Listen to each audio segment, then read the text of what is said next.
Ladies and gentlemen, boys and girls, we are back.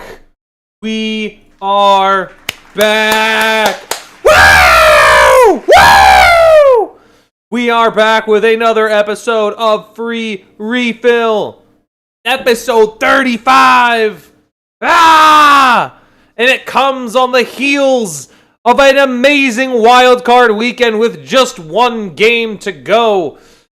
4 incredible games, one kind of stinker, and still one big matchup coming up tonight. We're getting into each and every matchup of the last couple of days, and of course, we will be talking about tonight's matchup between the Pittsburgh Steelers and the Houston Texans. First of all, gosh, what a wild card weekend. What a start. 4 incredibly close games. Every single game coming down to the last possession of the ball game. And then, of course, the Chargers have to upset everyone. Hopefully the Texans and the Steelers don't disappoint tonight as well. That's what I'm hoping. I want a good game. I think that's what everyone wants. I want everyone wants a close and exciting game, especially with the way these playoffs have started. Because I remember, I want to say it was like last year, a couple years ago, the wild card games were just booty. But this time the wild card games are, I mean, all of those could have easily been top 5 games of the year. And they were all, like, top 5, top 10 easy, for sure. And they were all on the same weekend. So, how about it? How about it for some wild card weekend? It feels good. It feels great. It feels awesome. And we get into each of those games starting today. But also, for those who haven't seen, check out the logo. The work that Jay did on this little Free Refill logo, check that out. We have an official logo for this segment now. Let's go. You know what's funny? I call it Free Refill, but I don't drink soda and I don't drink like coffee. Like, I just don't drink carbonated drinks. I'm all water. I'm either all water or if I'm watching football, it's beer. It's like water and beer. And it just goes through. Occasionally, like maybe like I don't know, something else. But I mean, man, I'm telling you right now, that's what I need. I need this. This is awesome. Jay's in the chat. Jay, let's get yourself a round of applause, brother. Round of applause. Thank you. Thank you for pulling out. Also, Jay, the logo worked. We got Free Refill up in here. Free Refill with Phillip White. And actually, you know what? I remember you made it and you had spelled it, it had spelled it with 2 L's, but I feel like if it was more like a Starbucks, I feel like it should have spelled the name wrong. So maybe we'll have to go back to my name being completely misspelled. Like, it'll be like Fillup or something like that. Like, that would make a lot of sense. Because I've had that happen. I had that happen at Wendy's. I ordered Wendy's, I said my name was Phillip, and that's how they spelt it. It was absurd. Didn't make any sense at all. It was Fillup. Brother, learn your phonetics. Get your phonetics together. Figure it out. Jay saying, AJ Brown dropped more Taco Bells than stoners after midnight after Taco Bell. Dude, yeah, he did. He was dropping balls left and right. He was dropping balls more than I was at 13 years old. Because he had dropped 3. I dropped only 2. Oh my goodness, AJ. We're going to have to get into that. I also see Goobmeister in the chat. Why don't we give Goobmeister a round of applause? A little round of applause for Goobmeister, saying, I absolutely just demolished a quesarito from Taco Bell. Easily top item, hands down. Caught the Eagles and the Bills this weekend. Listen, Goob, catching the Eagles and the Bills, fantastic stuff. Cinema. You caught absolute cinema. You got to root for the Bills to beat the Jags, and you got to hate watch the Eagles and watch them lose. How amazing is that? There's not a better combo. There really isn't. Like Taco Bell in the toilet. Is there really a better combo? Is there a duel that's gonna go harder in the paint? Harder 1v1? Probably not. Probably not. I got a whale of games to get into. We got 5 games and we gotta talk about what happened. And we gotta get into the game tonight. Woo! Woo! I know. Well, but Goob saying is a big football guy now. So very, very awesome to see Goob being a big football guy. I'm proud of you, Goob. You get in there. And speaking of football, we got to start all the way from the top. Saturday, 4:30 p.m. was the first game of wild card weekend as the playoffs have started, and it was Matthew Stafford and the LA Rams surviving a shockingly close game in Carolina. I mean, that spread in the game was 10.5. It was one of the largest home underdogs, I think, in history. I would argue that may have been the largest home dog in history. Maybe Washington back in 2020 was kind of close, but 10.5 point spread is ridiculous. And I gotta talk my MVP Matthew Stafford. I gotta talk about my guy. I know everybody's like, man, look at the Panthers, they put it together. But Matthew Stafford did what he did 5 years ago in that Super Bowl run, 4 or 5 years ago, all the way that run to the Super Bowl to beat the Cincinnati Bengals. They played the Bucs. I don't remember that game. They played the Bucs in Tampa Bay. They were dominating the game. And then everything was collapsing. Cam Akers fumbled twice. Cooper Kupp put the ball on the ground. They were having kicks blocked. It was everything felt like it was going awry for that Rams team, and they were up 27-3. Then all of a sudden it's tied at 27. And what did Matt Stafford do? He delivered a clutch throw to Cooper Kupp to put them in field goal range and go win the game. And same narrative happens again on the road against an NFC South team where they have completely lost momentum, and they need the golden boy, number 9, to go in and give them the win. Just go out and get them the win, and they delivered. They did exactly what they needed to do. Good golly, Miss Molly. Matthew Stafford, that's why. People want to ask why he was in the MVP race. That's the main reason. Not just the touchdowns, not just the production, but the ability to win the game no matter the circumstance. It is why he is a top 5 quarterback in the league. It is why I will glaze him to the end of the earth. And it is why the LA Rams are moving on to the divisional round. As for the Carolina Panthers, as much as I kind of hate watched them a little bit, believe it or not, because I did. I don't buy into Bryce Young. I still don't. But I think there was a lot of good, positive things to take away from this game for Carolina. Number 1, you are way ahead of schedule. You look way better than you should right now. That being said, I'd like to see some more consistency. Seeing their highs, we know they can play at this level, but sometimes they just don't reach that level nearly as much as you'd like them to. And listen, Bryce Young played a great game. Not disputing that. He played very well. That last drive, those last 4 plays. Listen, I get it. Horn drops the pass. You had 3 plays before where you're not even putting the ball in range of catch it.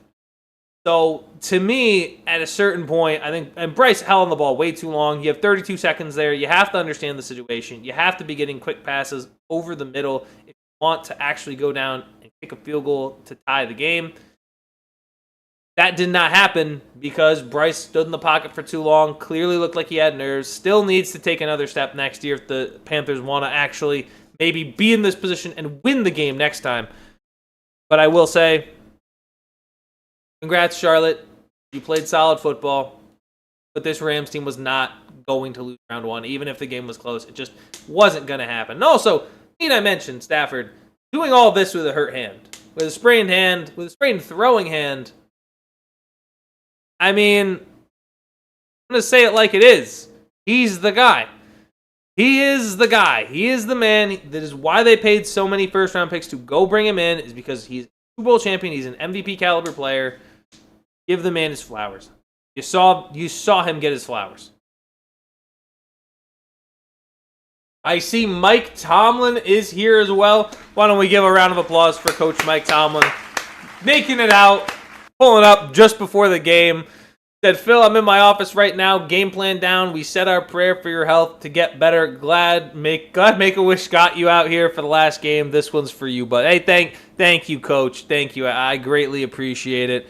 I believe in you guys tonight. We're going to get into that preview. I think I'm going to close with that as we head into the game. But I appreciate you for supporting me, Coach. And you know what?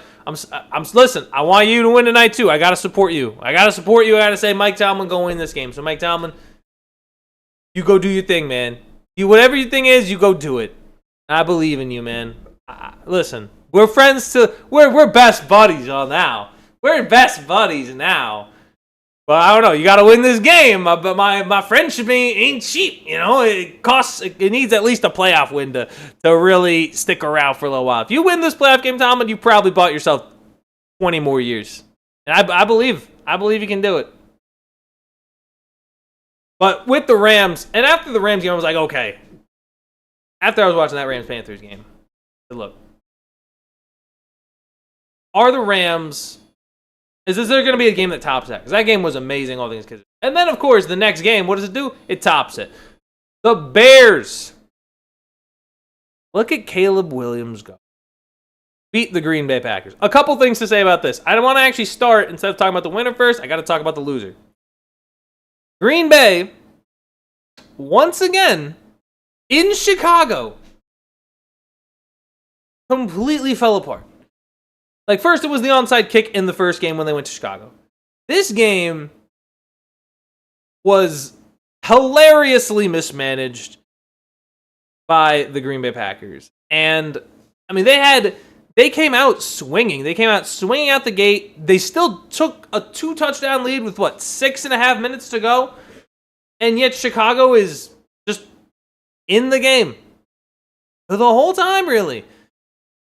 And I think part of it is, listen, Chicago, give them their credit. They were stuffing the run a lot in this ballgame.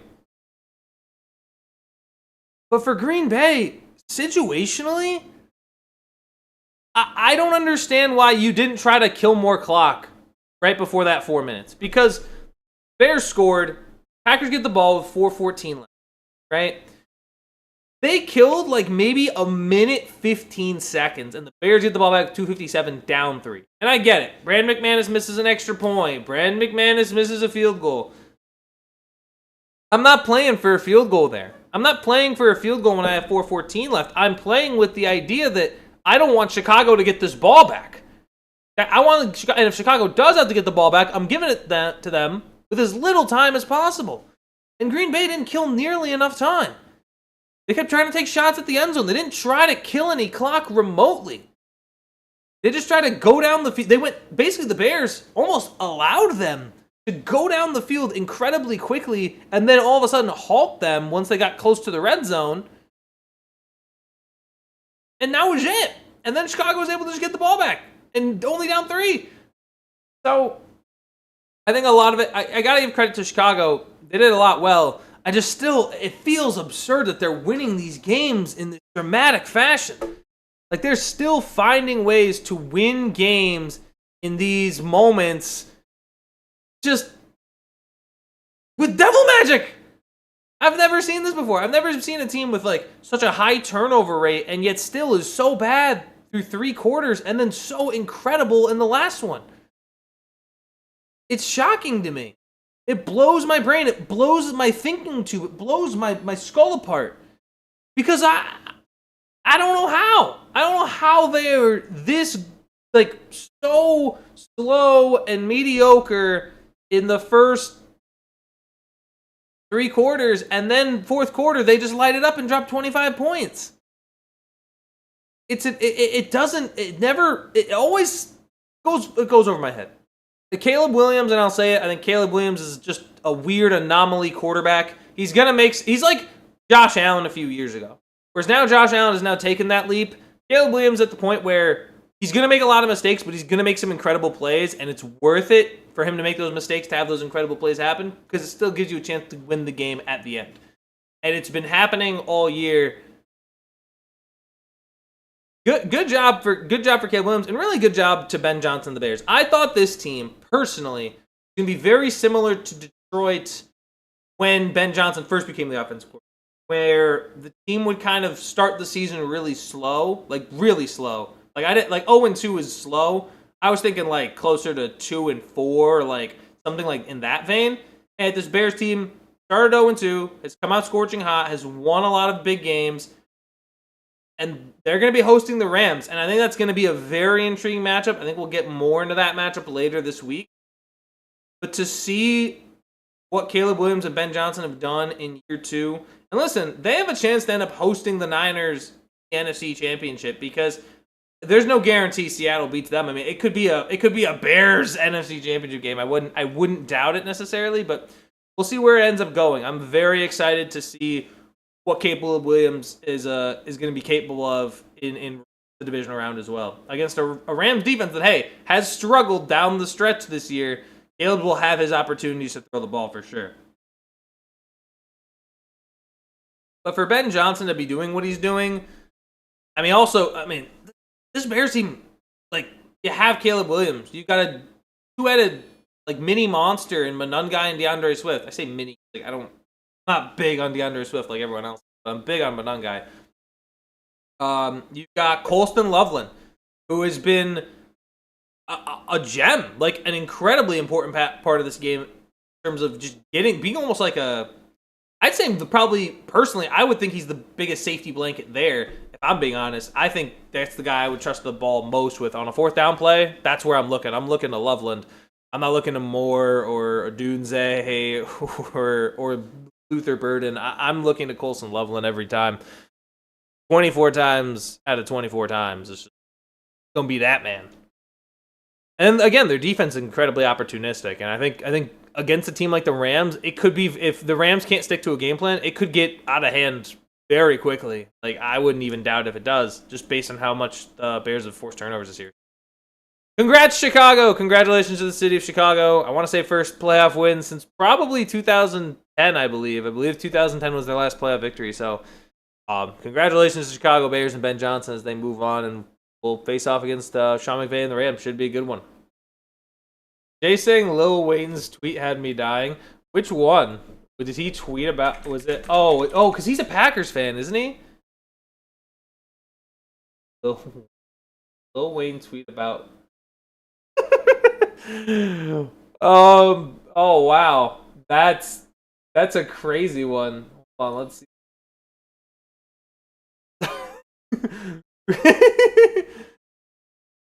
Wow. I mean, he's not wrong.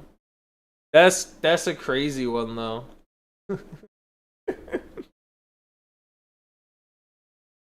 Yeah, well, I mean, I honestly, based on the way the Packers had played in the last month of the season, there's an argument to be made that they didn't deserve to be there. Especially when Michael went down, this team was not nearly the same defensively, and it showed. It showed late in this one. It showed big time. All right, Caleb, congratulations. We got the other three games to talk about, and I think I have the most words about the fourth one that happened, but we'll get into all of that. We'll keep moving it along. So congratulations, Caleb Williams. And listen, ladies and gentlemen, Josh Allen, Superman. This was coming into this game between the Buffalo Bills and the Jacksonville Jaguars. I will first start by saying, coming in, I thought this was a matchup that Buffalo wouldn't have wanted. I think Buffalo would have much rather had Pittsburgh or New England. I think this was the toughest matchup to go on the road against, in my opinion. Just because Jacksonville having the number one rushing defense, Trevor Lawrence playing the way he was down the stretch of the season, and a Jacksonville defense that was surprisingly very effective and also generating turnovers. You have those three things being a huge problem, right? And Buffalo came in and, listen, James Cook did not have a big day. The Bills were once again needed Josh Allen to work his magic, and he did. I mean, he had the 40-yard throw to Brandon Cooks, and then the 10-yard tush push. This was, I gotta say, from any amount of perspective with just what is going on with this Bills team and to go into Jacksonville, a team that I thought could very much win the game. I think a lot of people were going in saying this was the hardest game to know who was going to win because of how good these teams were during the regular season. And I want to give the hats off to Jacksonville. They played if Jacksonville got kind of BTA'd in this game, then I would say, oh, well, now their season doesn't feel nearly as strong. But they competed with Buffalo to the very end. And even the last Trevor Lawrence interception, I didn't even think was that bad. I understand he's forcing something into tight coverage, but it's just what you have to do at the end of the game. And I feel like that just speaks to Trevor Lawrence and his confidence in himself to get the throw in, as well as his confidence in Jacoby Myers to come down with that catch. So I think this Jacksonville team can very much come back next year, be in the playoffs, be a little bit more prepared, be a little bit,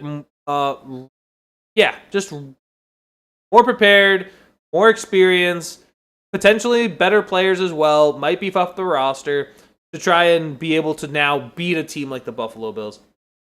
I mean, listen, yes, Trevor Lawrence has 7 interceptions in 3 playoff games.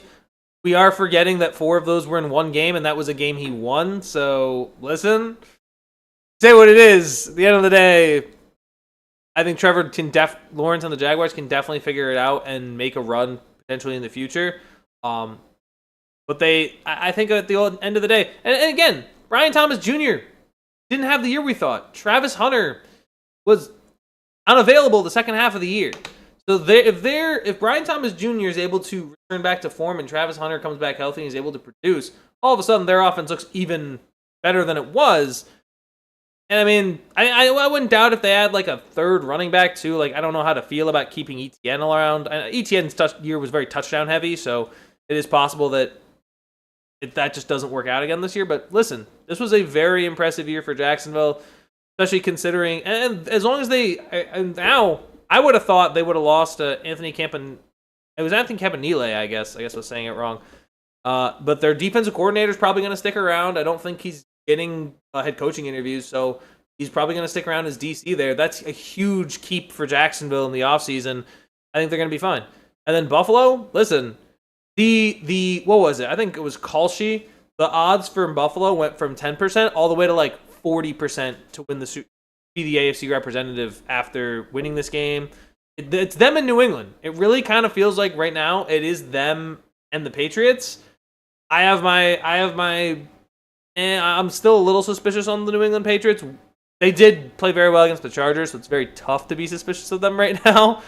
But I mean, listen, I gotta give credit to Buffalo in this specific case of they went in, they snatched the game away from Jacksonville, and it was all because of Josh Allen. And it was why, I mean, listen, we'll say, last year's was like a Mickey Mouse MVP. Dude, the guy's an elite quarterback. We're going to be talking about Josh Allen. If he can finally get that championship, I think we start talking about Josh Allen for years. And if Josh Allen doesn't win a championship, then I would make the case that he's probably the best one. He'll probably end up being the best one to not win a championship, and he would surpass Marino. That would be my argument.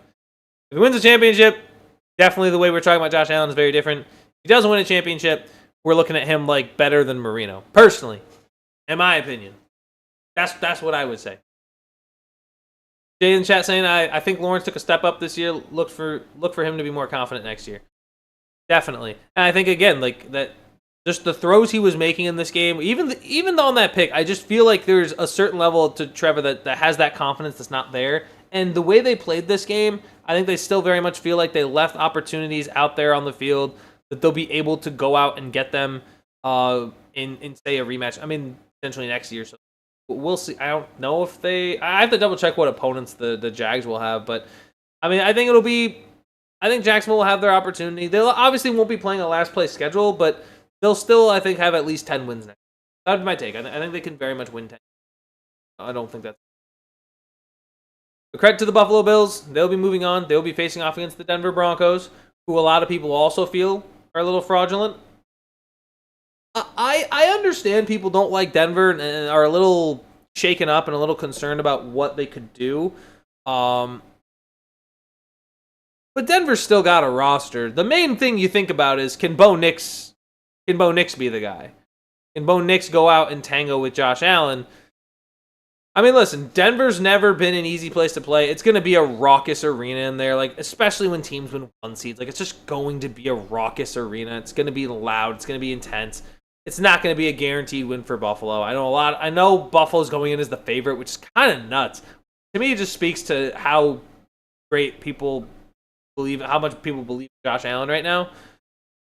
But it's so crazy to be counting out Denver right away when they still have a very talented roster. So we'll have to see what happens when the Bills and the Broncos do match off. I hope it continues to be down to the wire nail biters, but I'll be interested to see what that Denver team does to try to move the ball offensively and potentially have to keep up if they get into a track. Because, listen, Jacksonville went into Denver and won handily. So it is very possible that the Bills are able to do the same thing. We'll have to see. We'll have to see how prepared Denver is. Because, again, you get 2 weeks of preparation for this Bills team. So we'll see what they end up looking like. All right, moving on to right now is my main course. Because this is the first time I don't think I can really give a team credit. Listen, I already kind of dug into the Packers a little bit. There's already a team I'm going to give a lot of credit right now, and there's definitely going to be a team right now that I'm going to dig into, and that is the matchup between the Eagles and the 49ers. I'm going to start with the winner. San Francisco, that was amazing. That was some of Kyle Shanahan's best coaching work I have ever seen. You've had Brandon Ayuk out all year. George Kittle tears his Achilles in the middle of the game. You still are down your 2 best defensive players in Fred Warner, who is the best linebacker in the league when healthy, and Nick Bosa, Defensive Player of the Year. Brock Purdy also, by the way, was out for more than half the season. And they just went into Philadelphia, the defending Super Bowl champs, and told them to shut up, sit down, eat your vegetables, and 23-19 them. They got a 23-19. They got 23-19. We got a 23-19! They went in there and made it very clear they do not care. We do not care. We do not care that you were defending Super Bowl champs. They went in there and completely took them out. They made Jalen Hurts. Brock Purdy felt better than Jalen Hurts in that game because Brock Purdy could find a way to move the ball down the field. I mean, Demarcus Robinson was pulling. Demarcus Robinson was absolutely cooking Quinyon Mitchell for a large majority of this game. This was crazy. Oh my gosh. Is that Eric Carlos Hines? Eric, my man. Let's get some round of applause for Eric in the chat right now. Look at this man. Look at this. Let me decipher these comments. Yo, Steelers gay. Texans up. Man, that's crazy, Eric. You know what? Listen, man, you better watch out. You better not cry. You better not pout. I'm telling you why. Because Perky Rogers is coming to town. He sees you when you're sleeping. And he knows when you're awake. He knows if you've got some ayahuasca, so be good for goodness sake. Oh my gosh. Anyway, back to what's going on here. Demarcus Robinson was cooking. Brock Purdy had a couple picks. But listen, Brock Purdy attempted to throw the ball down the field. Demarcus Robinson was a better receiver tonight than A.J. Brown. Or not tonight, yesterday. Yesterday, Demarcus Robinson was a better receiver than A.J. Brown. Brock Purdy was a better quarterback than Jalen Hurts. Christian McCaffrey was definitely a better running back than Saquon Barkley. This Eagles team did in that game what it has done all year. They have disappointed. The Eagles disappointed once again for a team that was a Super Bowl champion, for a team that had incredibly high expectations. And listen, there's a lot of blame to go around. There's blame to go on Kevin Patullo for sure. But there's blame to go around on A.J. Brown for sure. But there's definitely blame to go to Nick Sirianni and Jalen Hurts. There just is. Because when you look at Sirianni versus Kyle Shanahan, it was night and day. It was a ballpoint pen versus a Crayola crayon. It was nice lined paper to paper mache. There was a team that was buttoned up, effective, and wanted to win versus a team that was completely unbuttoned up, committing way too many penalties, completely mismanaged, and as a result, lost. And then people will be like, well, they didn't have Lane Johnson. Boo-hoo! You seen the rest of your offensive line? Have you seen your defensive line? Have you seen you having your secondary? Have you seen you had a wide receiver? And yet still, listen, thank God for the 49ers, because now we can finally remove Jalen Hurts from conversations he should have never been in the first place. Praise be to God. Because no business. Jalen Hurts, people won't like this. You know who Jalen Hurts is? Jalen Hurts is just Alex Smith with large tree trunk legs. That's what it is. He is Alex Smith with large tree trunk legs. And nope, I will rest on that hill. He might have a bigger arm. He's got a little bit of a bigger arm and tree trunk legs. Outside of that, after today, I don't know. I may have to switch it up. Maybe Brock Purdy is better. Maybe Brock Purdy and Jalen Hurts are closer to the same thing than they are significantly different than each other. Let's see. Hold on. You guys are all commenting up in here. Eric put a bet on the Steelers. It's over. No. Eric, no, please don't. Please don't don't, bro. Don't bet on the Steelers. Just don't, man. You're gonna lose money. It's not worth it. Please, no. Goob say we got face purple. What? Goob, why is it? It doesn't even see the emo. I just see the description of it. Face purple. That's crazy. Eric, that's not a great idea. Don't be telling Jay that's a great idea. That's a bad idea. Don't do that. Don't do that, man. Come on. Your hard-earned money. You gonna what? Listen. Don't do that. Don't. You're gonna determine the fate. You're gonna ruin the script, man. Come on. Phil, what do you think about AJ Brown's performance? I'll tell you right now what I think about AJ Brown's performance. I think he's gonna get traded. I think he should have never. I would have honestly. It's gonna sound crazy. What if the Titans just trade for him? What if the Titans bring him back? Bring him back in Cam Ward. And the rumors of him being done after this year with the Eagles. I think it's gonna happen. I think something's gonna give. I think well, number one, Patullo's gone. End of story. Patullo is Kaputski. He's not staying. At the very least, he's definitely not staying in the role that he has. Like bare minimum, I think he is gone. That's number one. Number two, depending on what you can get for AJ, is very interesting.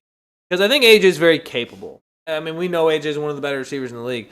The reality is, when you look at the Eagles, that's not their main strength. Their main strength is they're supposed to be able to run the ball, play good defense, and keep it away from the opposing team. Right? They didn't do that nearly as much this year because they felt they were constantly throwing at AJ and they're constantly throwing at Devontae Smith. But here's the problem. If you move AJ, you're going to need to probably go get another new wide receiver one. Because I like Devontae. Devontae ain't a wide receiver one. I've seen Devontae Smith. He's solid, but he's a little... They call him Skinny Batman for a reason, and usually he's never hurt. But the reality is I don't think he has a big enough build to end up going any further than, in wide receiver two. Where does AJ Brown end up is the question, and I saw that. You think there's a world where he ends up with the Ravens? Listen, man, if you want receivers that will imagine, and this is the thing, Eric. You gotta understand something. The Ravens and the Titans have a very similar thing where they really like receivers that are past their prime. Like y'all brought in D-Hop. Y'all brought in a full plate of wash dishes. You took him in, and it's like, hey, come here. Like, I think his biggest play was straight up, his greatest game was week 1 against the Bills. And then after that, I barely remember hearing his name. So, I mean, listen. I wouldn't say it depends on what you're going to be willing to pay. And it honestly depends on who's going to get hired as head coach, because we don't even know. We don't know, Eric. Eric, we don't know who's going to be the coach. We don't know who's going to be the coach. Maybe Lamar wants out and goes to Miami. We just don't know, man. Maybe it's possible that the Dolphins come and John Harbaugh calls up the Ravens and says, What do you want for Lamar? When he gets hired, anything is possible. But it feels like it's going to be a contender. I don't think it's a team. I don't think the Eagles wouldn't. Someone's going to trade from that's a contender that wants a receiver. Because, like, they're not going to send him to, like, Arizona or, like, Cleveland. Oh, my gosh. A.J. Brown in Cleveland. He'd crash out. It'd be over. It'd be so done if A.J. Brown went to Cleveland. I think he retires on the spot. I think he threatens to retire if he gets traded to Cleveland. Let's see. Hold on. Let me scroll through the rest of these. Titans would be so... Dude, I just think it'd be funny. I think it'd be so funny if they sent him to Tennessee. Like, go back. Go back. Let's see. Phil's aunt. Let's give Phil's aunt some applause. Thanks, Phil's aunt. Said, Philip, your obsession with the Steelers needs to stop. Also, did you return the slacks we got you for Christmas? What do you mean? I didn't get slacks for Christmas. I got only tops, man. I have plenty of slacks. I didn't need slacks for Christmas. I gotten all tops. So I don't know what we talking about. Phil's aunt. I don't know what we talking about. Phil's aunt. What are you talking about? What do you mean? Jay says, Jets give up a few draft picks for Hurts, skip a QB in the draft. Heard on WFAN this afternoon and nearly spit out my water. Wow. Okay, fine. Here's what we're going to do. The only reason I like this is because I can finally get stop putting Jalen Hurts in top 5 conversations. We can send Jalen Hurts to the Jets and then say, well, if he's such a winner, why doesn't he just win in New York? And then when they go 4-13, I can finally be vindicated that Jalen Hurts is not that guy. Like, come on. Are we serious right now? I mean, the fact of the matter is 49ers needed to win this game for the sole purpose that there's no way ever that he should have been in those conversations to begin with. And I get flack. I get flack from people who tell me I hate on Eagles fans too much. And listen, where do you? Probably great people. But I get some freaks, number one. And number two, I get freaks who don't know ball. I get freaks who know nothing about football. They will just glaze Jalen Hurts just to rage bait me, man. It's never gonna end. Like I saw this one reaction video of an Eagles fan who had, by the way, just lost in the playoffs. Like imagine you're an Eagles fan, you're reacting to a game you just lost in the playoffs. Drake May throws a pick that goes off 3 different players' hands, which it's kind of really not his fault. And you know what an Eagles fan has the audacity to say? Jalen Hurts would never do that. And then like you can Google Jalen Hurts fumble montage. You can Google Jalen Hurts awful throws, and yes, he could. He very much could, and he very much has. Unbelievable, man. Oh, the audacity. It's the audacity. Listen, I'm not sitting here going, Aaron Rodgers, best QB in the league. Like, I don't mean that legitimately. Like, if I ever say it, it's usually because I'm A, calling him Perk Rodgers, and B, it's clearly built up as a bit, because he's clearly not. But trying to be like, Jalen Hurts was top 5 because he was carried to the Super Bowl. Stop it. Just stop. Stop it. We're good, okay? We're done. Don't need more of this. It's absurd.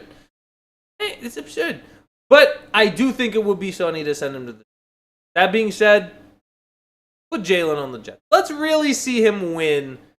Because he can win no matter what. He wins. He just wins, guys. He just wins, right? Jalen Hurts just wins. That's all he does. Unbelievable. Unbelievable. Narrative. Eric saying, also feel like the Bills should push for that. The A.J. Brown? Yeah. I worry because they could push for it. But the issue I have with that is that you basically get Stephon Diggs with, like, kind of muscles. Like, you don't really... Like, you had this happen with Diggs already. I don't know if you want necessarily another diva receiver in-house. Like, maybe maybe look like more like for like a draft situation, or see if there's like some sneaky receivers you can get in the. Not really a great free agent class now I'm thinking about it. They might, you know who I was actually thinking that they might go get? They might go get Mike Evans. Because I know Mike Evans is a free agent, and if Mike Evans is interested in leaving Tampa, I wouldn't doubt it if Buffalo tries to go and bring him to Buffalo. I wouldn't doubt that. That's a real possibility.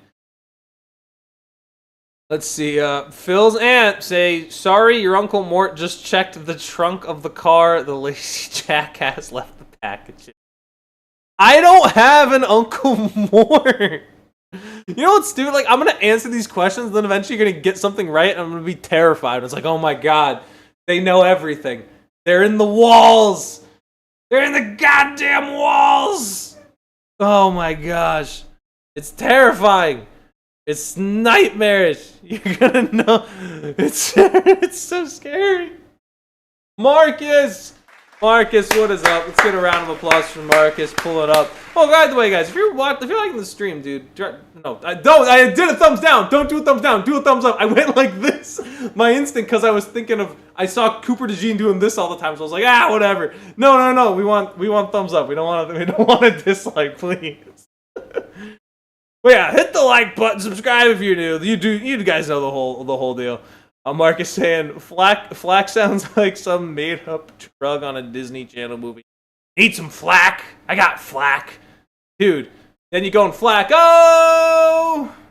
What I did there is it's like Joe Flack. Oh. Like, flack. Oh! You know? Dang. I'm unk. I'm old. I'm old. I'm washed. Sorry, guys. That one wasn't good. And then Aaron Rodgers. Aaron Rodgers also here. Let's give a round of applause to Aaron Rodgers. Aaron Rodgers saying, whoa, I am the best quarterback in the league. Over 41 with an addiction. I guess you're the only one over 41. Unless someone, actually, wait, hold on. Phillip Rivers kind of retired, but we don't know. I mean, you're better than him, Aaron. You're better than him. Phillip didn't win a game this year. You're better than him. You're better than him. And Eric Stephon with muscle. I'm telling you, it's Stephon with big muscles. The only difference is I think AJ won't strangle as many people, and then B, AJ Brown knows how to read.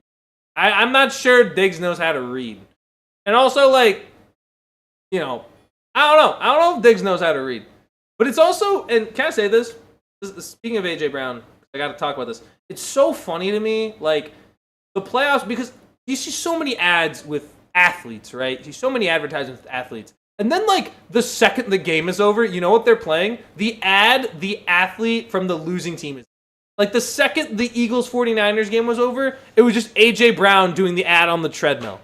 Like, he was on the treadmill or the exercise bike, and they're just talking about, like, 15 minutes could save you 15% or more with Geico. Like, or no, was it that? I don't know. It was probably that. I don't know. It was probably a Geico ad. But it was like back when Baker did all the. Was it Progressive or State Farm? I think it was Progressive. I think he would do the Progressive ads, and he was just losing so much. The Browns were bad at that time, and I was like, you shouldn't want these advertised if you're playing like Cheeks. I wouldn't want it advertised if I was playing like Cheeks. It doesn't make any sense. It's absurd. It's illogical. It's wrong. Mark is saying, speaking of Cooper, he gets to spend more time with his cougar, Nikki Bella. I can't believe that. Coop's a city boy. Coop. Say what you want about Coop. That man is city boy. Coop's got it. Coop's got game. Coop's got game. And judging by the text messages the chef leaked, I don't think he can read or write. There might honestly be, because, dude, what was it? There was also the pregame speech when they were going up against the Chargers. Diggs is like, I want you to get violent. I know you're going to be smart, but I want you to get violent. I was like, I knew it. I knew this guy. I had a feeling he'd say something like that. Speaking of Stephon Diggs, let's move off. I gotta get talking about the final game that happened yesterday before we talk about the game that's going on tonight. The Chargers, my God, man. If Man really wanted to cement his legacy as If Man, he's doing a fantastic job. Because, once again, now listen, I'm a little annoyed New England won this game. I don't want them to lose because Chargers won. The Steelers could have a shot at getting a second home playoff game if they could win. That didn't happen. But, I mean, this game was there. The Chargers defense played incredible ball. Like, you can't, like, before it was, oh man, Brandon Staley's defense let Justin Herbert down. It was the most expensive defense, and they didn't stop the Jags from coming back. Then it was, oh, well, he still doesn't have an offensive line. Now it's still he doesn't have an offensive line. At what point is it, maybe Justin Herbert's a great regular season quarterback? Maybe that's what it is. And, like, listen, I understand people are saying, well, he was attacked, harassed all night. There were multiple quarterbacks who had to overcome crazy stuff. So think about what Caleb Williams had to overcome to win his game. Think about Josh Allen and Trevor Lawrence going toe-to-toe to try to win theirs. Think about Stafford late in the game trying to drive to win the game. Think about what Brock Purdy had to do with how many pieces he... I get it. Herbert's offensive line is terrible. I don't think that's a valid excuse to not be putting up 17 points to win this game. I mean, listen, New England's defense is good. I don't think anybody thought it was particularly like great or exceptional this year. And listen, Drake May struggled. You had your opportunities, you had your chances, and you didn't cash in on them. And I think a lot of the reason Chargers early especially went for it on fourth down, didn't get it. They just look completely out of sync. They look completely unmotivated for a lot of this game offensively. I get it. Herbert was harassed all night long. But then that's where the offense has to adjust. You have to adjust to, okay, our offensive line isn't great. How do we adjust to that? You throw quick passes. You don't leave Herbert sitting in the pocket for so long. You have great route runners. It's not like you don't. Keenan Allen's a phenomenal route runner. So is Ladd McConkey.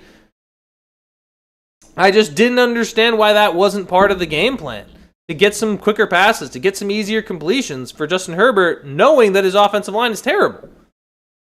The last two playoff games have just felt so devoid of life for the Chargers. It really has. It's just felt so lifeless. And that's weird for a Jim Harbaugh team because I feel like Jim Harbaugh's teams are like surprisingly not only methodical but also like heavily built on emotion. And it just felt lifeless. It felt lifeless. They put up 3 points in the last game of the regular season against Denver with their backups, and then they couldn't even do it with their starters. They couldn't put. They flew all the way across the country to kick a field goal. What? Come on! Just disappointing all the way around. I'm still stunned that the Chargers went into this game and didn't play well. Because again, like Drake May had his moments. Like Drake May had his moments where he was great, but he had some Chargers took advantage. They had some opportunities defensively, and they made them. And the offense couldn't cash in. I think the offensive line let him down. I'm not saying that they didn't. But at a certain point, when you understand that your offensive line is not that good, you got to have a game plan for how your opponent's going to attack it. And Herbert needs to. I mean, 0-3. 0-3. Trevor Lawrence has a playoff win because of you. C.J. Stroud has a playoff win because of you. And now Drake May has a playoff win because of you. And listen, it's inexcusable for a guy who's supposed to be as good as he is. That's what I'll say. I think it's inexcusable for a quarterback and a coach for how good they are, all things considered. Because it's the exact same results last year. 11-6, playoff loss, Justin Herbert struggles. That's it. That's the reality. And I don't want to put it all on Herbert because I know it's not. But it's just not particularly impressive. So I'm sorry, Jay Herbo, but you gotta figure out ways to win playoff games, man. Because this is Mark's saying, shoot, I'll go over 17 and get that ad money. 0-17 and get that ad money. That's fair. I mean, I know I would, Marcus. But I ain't, like, once you hit, like, certain, like, millions of dollars, I'm like, you know what? I'd like to not have my face be showing up if we're, like, 2-15. Like, I'm okay. I'm good. One TD that whole game, too. Crazy. Again, yeah, I think it was one touchdown. Like, The Chargers had every opportunity to try to get in the game, and they just never did. Never did. Not good. Embarrassing performance. Mark's also saying, I would rather Kenny Pickett or Davis Mills at this point in the playoffs than Herbie the Love Bug. I don't know about Kenny Pickett, but I would definitely say Davis Mills. And also Davis Mills, little congratulations to him, I guess, is that he had a kid, and he's going to be going to the Steelers game. So yeah, hope this kid will be watching him play. I mean, this kid probably won't remember because the child was just born, but good for him. I don't know if he was already a parent. If he wasn't already a parent, good job. Congrats on your first kid. And if you're already a parent, congrats on your additional kid. I don't know. I didn't do enough. I just saw a little headline, so I thought I'd mention it. And finally, ladies and gentlemen, the main event. I mean, come on. We know what this is. The Pittsburgh Steelers are in the playoffs. And they have a home playoff game for the first time since 2020, where they got mauled by the Cleveland Browns, where the Browns didn't have their head coach. And they are facing off against the Houston Texans, who won a playoff game each of the last 2 years. They're once again looking for another trip to the divisional round. They have had an incredible defense all year. And Aaron Rodgers is looking to find a way to get the win at home against the Houston Texans. This game, I'm going to be on edge all night. I'm going to have a heart attack for probably 4 hours. That's my expectation. I think this game is going to be very... God dang it, Marcus. I just read that. I'm going to read that. I'm going to get to that in a second. This game is going to be... It's got to be low scoring. That's my thought. If the Steelers want to win it, it's got to be low scoring. I think if the Texans put up any more than 24 points, I don't think... It's too much. It's too much to ask. It's too much to come back from. And the important thing for the Pittsburgh Steelers is very simple: cannot be down double digits in the first quarter again. You just can't. Every single time they've gotten into these playoffs, whether they're supposed to be there or not, they have gotten down by large deficits. It happened last year against Baltimore. It happened a couple years ago against the Bills. It happened a couple years ago versus the Chiefs. It's just happened year in and year out. If I am Mike Tomlin, if I am the Pittsburgh Steelers, I want to get out. First of all, here's what I'm doing. If I get the ball, if I want defense, I want a 3-and-out against the Texans, obviously, trainer. But if I'm the Pittsburgh Steelers offensively, first drive, I am running no huddle. I am running a hurry-up offense. I am keeping the Texans on their toes because I cannot allow this Texans defense, for as good as it is, to be able to get set, to be able to be ready. Aaron Rodgers needs to go up-tempo to have a shot to win. Steelers don't use any up-tempo at all and fall down big. Their own fault, and they're just going to lose. They need to keep Houston off balance. If they allow Houston to get set, to rush to scream off the edge with both Danielle Hunter and Will Anderson Jr., it's just not going to happen. Pittsburgh needs to take advantage of the fact that DK Metcalf is back. However, the Texans, they need to figure out immediately, how are the Texans going to game plan them? Do they want to go Stingley one-on-one? Do they want to go help over the top and then force anyone else to beat them? I think is probably the game plan they go for, just because the rest of the receiving core is just not very good. We're going to have to see. Especially with obviously no Darnell Washington hurts the Steelers immensely. And then lastly, this team also is going to need it. They have to take advantage of the fact they have to go up against CJ.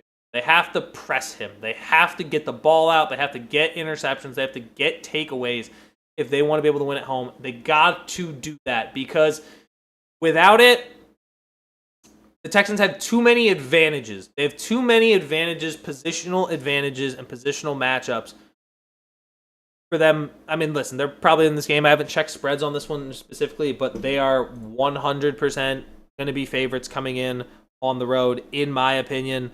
There's just, if the Pittsburgh Steelers want a genuine shot to go on the road, not on the road, I always think we're on the road, to go out there in Pittsburgh and to beat a Texans team that has won a playoff game each of the last 2 years, it comes down to turnovers. It comes down to finding how we can get DK Metcalf involved, whether directly or indirectly. And it's about running a no-huddle offense to keep the Texans defense on their toes. If the Steelers can do all three of those, they have a real shot to win. I believe the spread right now, the one I have is Texans are favored -3. So Tomlin's a home underdog on Monday Night Football. I'll be interested to see it. This is I think this is a huge game for the Pittsburgh Steelers. I think this is a huge game to determine what happens with Mike Tomlin, because if this is a blowout loss at home in the playoffs, I think they may have seen John Harbaugh and think maybe we do something similar, because it cannot just be sit around and have this same issue again. I really think this is a very, very winnable game. Based on what the Texans' offenses look like all year, based on what I know the Steelers' defense is capable of, they can win this game. They can win this game. I think that... and that fact that I know, like other matchups I've seen, we've been 7 seeds and gone into Buffalo or Kansas City and said, we don't have a chance in this. But this is a game at home that feels way more winnable than it ever has been. If I'm the Pittsburgh Steelers, lock in, baby. I need to see TJ Watt and Alex Highsmith screaming off that edge. I need to see it. Let's go. Let's go, baby. And then I'm going to acknowledge Marks' comment. Congrats on the weak pullout game, a true pocket passer. Oh, that's insane. There's so many crazy interpretations of that. And with that, folks, a little early. It's a few minutes early, but I think that's going to be the free refill. What? Free refill episode 35. It's been a insane wildcard weekend. I am intense and I am nervous, and I'm going to be getting so many text messages and calls depending on how this game goes. I mean, I know if I win, this is what I will say. This is also what's crazy. I don't know about y'all, but when your favorite team wins, you don't hear a thing from anybody. Nobody wants to be like, hey, good win, man. But when your favorite team loses, oh my God, the cell phone blows up. It's going to blow up, and I'm going to have to hear it. And that's really the main reason I want to win this game. I do not need my cell phone blowing up again every single time early January. I can't stand it anymore. Can't stand it. I need this win. Mike Tomlin, Aaron Rodgers, TJ Watt, Alex Highsmith, Cam Hayward, DK Metcalf, Mason McCormick, go out. Kenneth Gainwell, Jalen Warren, Calvin Austin, Jalen Ramsey, Patrick Queen.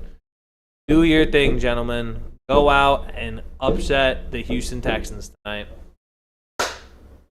Please upset the Houston Texans.